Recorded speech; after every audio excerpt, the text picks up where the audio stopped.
வணக்கம் மக்களே, welcome back to my channel. நான் தாங்க உங்கள் தெற்கு தங்கச்சி பேசுகிறேன். எல்லாரும் எப்படி இருக்கீங்க? நான் இங்கே ரொம்ப நலமாக இருக்கேங்க.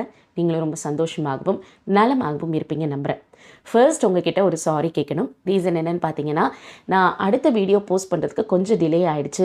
ரீசன் என்னென்னு பார்த்தீங்கன்னா, வீட்டு வேலைகளில் கொஞ்சம் பிஸியாக இருந்ததுனால என்னால் போஸ்ட் பண்ண முடியல. ஆனால் இனிமேல் அப்படி கிடையாது. கண்டிப்பாக உங்களுக்கு அடுத்தடுத்த வீடியோஸ் வந்துக்கிட்டே இருக்கும். So again we are back with the bang. So இன்றைக்கி நம்ம பார்க்க போகிற ரெசிபி பார்த்திங்கன்னா ஒரு சூப்பரான ரெசிபிங்க. எங்கள் அம்மாவோட ஸ்பெஷல் ரெசிபி வறுத்தரைச்ச புளிக்குழம்பு. இந்த புளிக்குழம்பு ரொம்ப ரொம்ப டேஸ்டியாக இருக்கும். ஸோ இந்த ரெசிபி நம்ம எப்படி செய்யலான்னு பார்க்கலாமா? ஸோ இதை நம்ம பார்க்குறதுக்கு முன்னாடி நம்ம வீடியோக்குள்ளே போகணும்ல. ஸோ வாங்க நம்ம வீடியோக்குள்ளே போய் இந்த வறுத்தரைச்ச புளிக்குழம்பு எப்படி செய்யலான்னு தெரிஞ்சுக்கலாம்.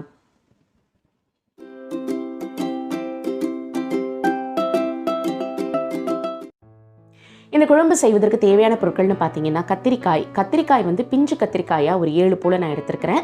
அதோட பார்த்தீங்கன்னா ஒரு முருங்கைக்காய், இதை நீங்கள் நல்லா கட் பண்ணி எடுத்துக்கோங்க. இதோட பார்த்தீங்கன்னா ஒரு கைப்பிடி அளவுக்கு நமக்கு சின்ன வெங்காயம் தேவை. ஒரு 10லிருந்து 12 பூண்டு பற்கள். அதோட பார்த்தீங்கன்னா ஒரே ஒரு மீடியம் சைஸ் தக்காளி பழம். இதோட ஒரு 3 பச்சை மிளகாய்.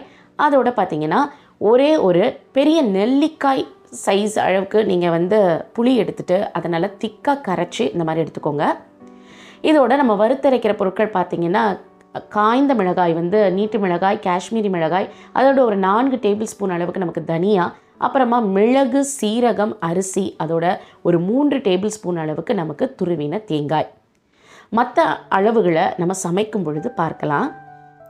அப்புறம் பார்த்திங்கன்னா தாளிப்பதற்கு கடுகு உளுத்தம் பருப்பு, அப்புறமா வந்து வெந்தயம், சோம்பு, கறிவேப்பிலை, மஞ்சள் தூள், அதோட பார்த்தீங்கன்னா வெந்தயத்தை நல்லா வறுத்து பொடி பண்ணி எடுத்து வச்சுருக்கேங்க.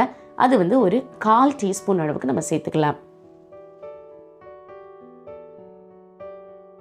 அப்புறம் நல்லெண்ணெய் நமக்கு தேவையான அளவு எடுத்துக்கலாம். அதோட நமக்கு உப்பு தேவையான அளவு எடுத்துக்கலாம். இப்போ வாங்க எப்படி செய்யலான்னு பார்க்கலாம். நான் அடுப்பில் ஒரு ஃப்ரைங் பேன் போட்டிருக்கேங்க. ஃப்ரைங் பேன் நல்லா சூடானதுக்கப்புறமா 1 டேபிள் ஸ்பூன் அளவுக்கு நான் இப்போது நல்லெண்ணெய் சேர்த்துக்க போகிறேன். இப்போ பார்த்தீங்கன்னா காய்ந்த மிளகாய், அதாவது வந்துட்டு காஷ்மீரி மிளகாய் ஒரு 5 கலருக்காகவும், நீட்டு மிளகாய் வந்துட்டு ஒரு 5 போல் எடுத்திருக்கேன். அதோட ஒரு 4 டேபிள் ஸ்பூன் அளவுக்கு வந்துட்டு நமக்கு தனியா வேணும், அதையும் எடுத்துக்கலாம். ஒரு 1/2 டீஸ்பூன் அளவுக்கு நமக்கு வந்து மிளகு எடுத்துக்கலாம். அதோட 1 டீஸ்பூன் அளவுக்கு நமக்கு வந்துட்டு சீரகம் எடுத்துக்கலாம். அதோட 1 டீஸ்பூன் அளவுக்கு நமக்கு புழுங்கல் அரிசி எடுத்துக்கலாம். ஸோ இப்போ இதை என்ன பண்ண போகிறோன்னா, நம்ம நல்லா வறுத்து எடுத்துக்க போகிறோம். வறுக்கும்போது நீங்கள் பக்குவமாக வறுக்கணும், அதிகப்படியாக கரிஞ்சிடக்கூடாது. ஸோ ஸ்லோ ஃப்ளேமில் வச்சே நீங்கள் இதை வறுத்து எடுத்துக்கோங்க. ஸோ இந்த பொருட்கள் எல்லாமே நான் சொன்னால் போல் ஓரளவுக்கு நல்லா சிவந்து வறுப்பட்டு வரணும். தேங்காயை நம்ம என்ன பண்ணணும்னா கடைசியாக சேர்த்து வறுக்கணும். இது எல்லாத்தையும் நீங்கள் ஒன்றா சேர்த்தே வறுக்கலாம். தனித்தனியாக தான் வறுக்கணும் அப்படிங்கிறதெல்லாம் எதுவும் கிடையாது. ஆனால் நான் சொன்னால் போல் கரிஞ்சு போகக்கூடாது, அதை மட்டும் ஞாபகமாக வச்சுக்கோங்க. இப்போ இந்த அளவுக்கு ஓரளவுக்கு வறுப்பட்டு வந்திருக்கு. இப்போ நல்லா வாசனை வரும். இந்த நேரத்தில் ஒரு 3 டேபிள் ஸ்பூன் போல் நமக்கு தேங்காய் துருவல் தேவை. அதை இதோட நம்ம சேர்த்துக்க போகிறோம். ஸோ இதையும் சேர்த்துட்டு நம்ம நல்லா வறுத்து எடுத்துக்க போகிறோம். நான் திருப்பவும் சொல்கிறேன், அதிகப்படியாக கரிஞ்சு போயிடக்கூடாது. ஸோ பார்த்து பக்குவமாக வறுத்து எடுத்துக்கோங்க. ஸோ இதோட நம்ம இன்னும் சில பொருட்களை சேர்த்து அரைக்க போகிறோம். அது என்னெல்லாம் பார்த்தீங்கன்னா, சின்ன வெங்காயம் நான் சொன்னேன் இல்லைங்களா, ஒரு கைப்பிடி அளவுக்கு சின்ன வெங்காயம், ஒரு 12 போல் பூண்டு பற்கள், அதோட ஒரே ஒரு மீடியம் சைஸ் நாட்டு தக்காளி. இந்த 3 பொருளையும் நீங்கள் பச்சையாக இதோட சேர்த்து அரைக்கணும். இந்த பொருட்களை மட்டும் நம்ம நல்லா வறுத்து எடுத்து அதோட சேர்த்து வச்சு நம்ம அரைச்சி ஒரு பேஸ்ட் போல் ரெடி பண்ணி வச்சுக்கோங்க. இந்த குழம்பு தயார் செய்கிறதுக்கு முன்னாடியே நீங்கள் இந்த மாதிரி வறுத்து அரைச்சி மசாலா ரெடி பண்ணிட்டீங்கன்னா இந்த குழம்பு செய்கிறது ரொம்ப ரொம்ப ஈஸி. ஸோ நீங்கள் உங்களுக்கு வேணும்னா கூட இதை முந்தின நாளே நீங்கள் ப்ரிப்பேர் பண்ணி இந்த மசாலாவை ஃப்ரிட்ஜில் வச்சுக்கிட்டிங்கன்னா மறுநாள் நீங்கள் குழம்பு ரொம்ப ஈஸியாகவே செஞ்சிடலாம். ஸோ இப்போ பார்த்தீங்கன்னா குழம்பு செய்வதற்காக அடுப்பில் நான் வந்து ஒரு பேன் வச்சுருக்கேன். அந்த பேன் நல்லா சூடானதுக்கப்புறமா அதில் 1 டேபிள் ஸ்பூன் அளவுக்கு நான் நல்லெண்ணெய் சேர்த்துக்கிறேன். நல்லெண்ணெய் சேர்த்துட்டு நம்ம கட் பண்ணி வச்சுருக்கிற இந்த காய்கறிகளை இதோட சேர்த்துக்கலாம். ஸோ காம்பு வந்து முழுசாக கட் பண்ணிடக்கூடாது. ஓரளவுக்கு காம்பு இருக்கிற மாதிரி நீங்கள் அதை பார்த்து கட் பண்ணிவிட்டு அந்த காம்புக்கு கீழ்ப்பகுதியில் ஒரு ஸ்லிட் மாதிரி போட்டுக்கோங்க கத்திரிக்காயில். அப்படின்னா தான் உங்களுக்கு வந்துட்டு கத்திரிக்காய்க்குள்ளே வந்து அந்த மசாலாஸ் எல்லாம் நல்லா இறங்கி நல்லா ஜூஸியாக நல்லாயிருக்கும். அப்புறம் பார்த்திங்கன்னா முருங்கைக்காய் வந்து அதிகப்படியாக வந்து சீக்கிரமாக வேகாதுன்னு சொல்லலாம். ஸோ அது நம்ம சீக்கிரமாக வேகணும் அப்படின்னு பார்த்தீங்கன்னா கண்டிப்பாக தண்ணி ஊற்றி நல்லாவே வேக வைக்கணும்.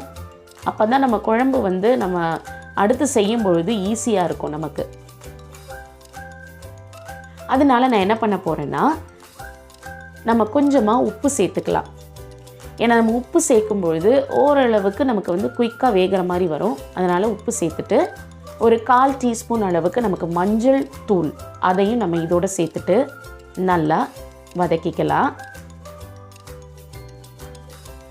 ஸோ இந்த காய்கறி எல்லாம் நல்லா வதங்கி வரணும். அதுக்காக நம்ம இதில் கொஞ்சம் தண்ணி சேர்க்கணும்.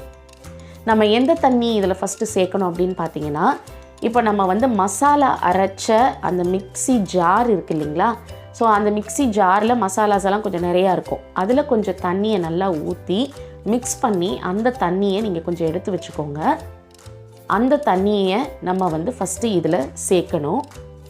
அந்த தண்ணியை தான் நான் இதில் இப்போ சேர்க்க போகிறேன்.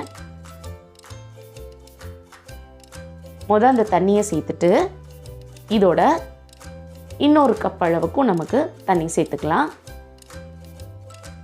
இதை நீங்கள் நல்லா சேர்த்துட்டு என்ன பண்ணுறீங்கன்னா ஒரு தடவை நல்லா கலந்து விட்டுட்டு இதை நல்லா மூடி போட்டு வேக வச்சுருங்க. நீங்கள் இந்த மாதிரி செய்யும் பொழுது முருங்கைக்காய்கள்லாம் ரொம்ப சீக்கிரமாகவே நமக்கு வெந்து வந்துடும். ஏன்னா புளி ஊற்றுறதுக்கு முன்பதாகவே நமக்கு முருங்கைக்காய் வெந்துடணும். ஏன்னா அப்படி செஞ்சால் மட்டும்தான் அடுத்து புளி ஊற்றுனதுக்கப்புறமா நமக்கு மற்ற மசாலா சேர்க்க முடியும். ஏன்னா புளி ஊற்றுனதுக்கப்புறம் காய்கறி வேகாது, அதை பார்த்துக்கோங்க. இப்போ இந்த நேரத்தில் நான் சொன்ன போல் ஒரு பெரிய எலுமிச்சப்பழம் அளவு அப்படி இல்லாட்டினா ஒரு பெரிய நெல்லிக்காய் அளவுன்னு சொல்லலாம். ஸோ அந்த மாதிரி புளி நீங்கள் எடுத்துக்கிட்டு அதை நல்லா சுடு தண்ணியில் ஊற்றி நல்லா அதை கரைச்சிட்டு திக்காக கரைச்சிக்கோங்க. அதோட வந்து ஒரு 3 பச்சை மிளகாய் நான் கீறி வச்சுருக்கேன், அதையும் இதோட சேர்த்து ஊற்றிட்டேன். இப்போது புளி வந்து நல்லா கொதித்து பச்சை வாசனையெல்லாம் புளியில் இருக்கிற பச்சை வாசனையெல்லாம் நல்லா போனதுக்கப்புறமா நம்ம வறுத்து அரைச்சி வச்சுருக்க மசாலா இருக்குது இல்லையா, இதில் நம்ம வறுத்த சாமான்களோட நம்ம சின்ன வெங்காயம், பூண்டு, ஒரு மீடியம் சைஸ் தக்காளி, அது 3ஐயும் மட்டும் நம்ம பச்சையாக இதோட சேர்த்து நல்லா அரைச்சி இந்த மாதிரி எடுத்துருக்கணும். ஸோ இந்த பேஸ்ட்டை இப்போ நம்ம இதோட கலந்துடலாம். இந்த குழம்பு வந்து ரொம்ப ரொம்ப சுவையாக இருக்குங்க. எங்கள் அம்மா வந்து இந்த குழம்பு செய்கிறாங்கனாலே எங்களுக்கு வந்து ரொம்பவே ஹாப்பியாக இருக்கும். ரீசன் என்னன்னு நான் சொல்கிறேன். இந்த குழம்பு செஞ்சாங்கன்னா இதுக்கு சைட் டிஷ் வந்து எப்படி எங்களுக்கு வச்சுருப்பாங்க அப்படின்னா ஒரு அப்பளம் பொரிச்சு வைப்பாங்க. அப்புறம் பார்த்திங்கன்னா கண்டிப்பாக வந்துட்டு ஒரு பாயில்டு எக் ஏதாவது இருக்கும். அதோட வந்து கீரை வகை ஏதாவது வந்துட்டு பருப்பு போட்டு கூட்டு செய்வாங்க. அதாவது கீரை வந்து பாசிப்பருப்பு போட்டு கூட்டு செஞ்சு வைப்பாங்க.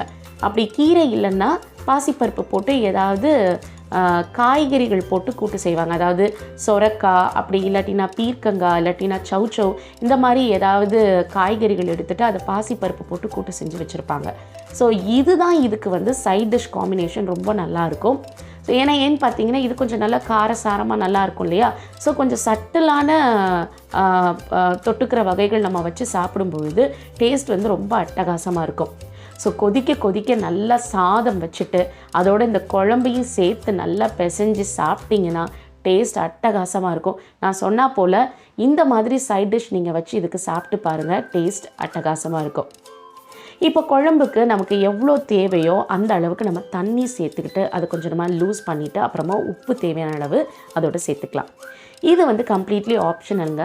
எங்கள் அம்மா என்ன பண்ணுவாங்கன்னா கொஞ்சமாக வந்துட்டு இந்த மாதிரி வெல்லம் சேர்ப்பாங்க. நான் ஒரு சின்ன நெல்லிக்காய் அளவு இருக்கும் இது, அந்த அளவுக்கு நான் வெல்லம் எடுத்துருக்கிறேன். எதுக்காக அவங்க வெல்லம் சேர்ப்பாங்க அப்படின்னு பார்த்தீங்கன்னா இதில் நம்ம புளி சேர்க்குறோம், காரம் அதிகமாக இருக்கும், உப்பு எல்லாமே வந்து பேலன்ஸ் ஆகி வரணும் அப்படின்னா அந்த இடத்துல கொஞ்சமாக இனிப்பு சேர்க்கணும்னு சொல்லுவாங்க. அதனால் இந்த மாதிரி வெல்லத்தை வந்து இதோட சேர்த்து அதை நல்லா கலந்து விடுங்க. நீங்கள் வெல்லம் சேர்க்கும் பொழுது இந்த குழம்பு வந்து ரொம்பவே ருசியாக இருக்கும். எனக்கு வெல்லம் சேர்த்தா பிடிக்காது அப்படின்னு நினைக்கிறவங்க தாராளமாக நீங்கள் வந்து இதை ஸ்கிப் பண்ணிடலாம். வெல்லம் சேர்க்கணுங்கிறது எந்த கட்டாயமும் இல்லை. எங்கள் அம்மா கண்டிப்பாக இதில் கொஞ்சமாக சேர்ப்பாங்க. அதனால் நாங்கள் எப்பயுமே வந்து வெல்லம் சேர்க்குறது உண்டு. அதுதான் உங்களுக்கு நான் இன்றைக்கி செஞ்சு காமிச்சிருக்கேன். இப்போ ஓரளவுக்கு நல்லா கொதிச்சு வரட்டும். இப்போ பார்த்தீங்கன்னா குழம்பு வந்து நல்லாவே நமக்கு கொதிச்சு வந்திருக்கு. குழம்பு கொதிச்சதோடு இல்லாமல் ஓரளவுக்கு நல்லா சுண்ட வற்றி வரணும். குழம்பு கன்சிஸ்டன்சிக்கு நல்லா திக்காக வர மாதிரி இருக்கும் பொழுது நம்ம வந்து அடுத்த வேலையை பார்க்கலாம். இப்போது அடுப்பில் நான் திருப்பி ஒரு ஃப்ரைங் பேன் போட்டிருக்கேன். அது எதுக்காகன்னு பார்த்தீங்கன்னா குழம்பை வந்து நம்ம தாளிப்பு கொடுக்கணும் அதுக்காக. ஸோ ஒரு 4 டேபிள் ஸ்பூன் அளவுக்கு நான் வந்து நல்லெண்ணெய் சேர்த்துக்கிறேங்க. நல்லெண்ணெய் சேர்த்துட்டு இதோட கடுகு உளுத்தம் பருப்பு சேர்த்துக்கலாம். ஸோ சேர்த்துருக்கிற கடுகு வந்து நல்லா வெடித்ததுக்கப்புறமா நம்ம வெந்தயம் சேர்த்துக்க போகிறோம். இதெல்லாம் உங்களுக்கு எவ்வளோ தேவையோ அந்த தேவையான அளவு நீங்கள் சேர்த்துக்கலாம். வெந்தயம் தேவையான அளவு சேர்த்துட்டு அது ஓரளவுக்கு செவந்ததுக்கப்புறமா சோம்பு தேவையான அளவு சேர்த்துக்கலாம். ஸோ ஓரளவுக்கு செவந்து வந்ததுக்கப்புறமா நமக்கு கருவேப்பிலைகள் தேவையான அளவு சேர்த்துக்கலாம்.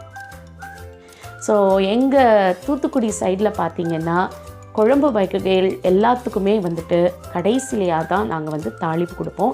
அது வந்து ரொம்பவே டேஸ்டியாக இருக்கும். நீங்கள் கண்டிப்பாக கடைசி தாளித்து பாருங்கள், டேஸ்ட் அருமையாக இருக்கும். எங்கள் அம்மா எப்பயுமே இந்த குழம்பு வகைகள் எல்லாத்துக்குமே கடைசியாக தான் தாளிப்பு கொடுப்பாங்க. ரொம்பவே நல்லாயிருக்கும். இப்போ குழம்பு பார்த்திங்கன்னா ஓரளவுக்கு நல்லாவே திக்காகி வந்துருச்சு. இதில் நம்ம வச்சுருக்கிற இந்த தாளிப்பை இதோட சேர்த்துடலாம். ஸோ தாளிப்பு சேர்த்ததுக்கப்புறமா குழம்ப நல்லா இந்த மாதிரி கிளறி விடுங்க. எனக்கு உண்மையாகவே சொல்கிறேங்க, இந்த குழம்பை பார்க்கும் பொழுதே ரொம்பவே டெம்டிங்காக இருக்குது. சாப்பிடணும், இப்போமே வந்து நல்லா சுட சுட சாதத்தில் இதை ஊற்றி பிசைஞ்சு சாப்பிடணும் அப்படின்னு ஆசைப்பட்றேன். அந்த அளவுக்கு இந்த குழம்பு வந்து அருமையாக இருக்கும். நம்ம போட்டிருக்க கத்திரிக்காயெல்லாம் பார்த்திங்கன்னா அவ்வளோ பிஞ்சு கத்திரிக்காய். ஸோ நல்ல ஜூஸியாக அழகாக வெந்து வந்திருக்கு பாருங்கள்.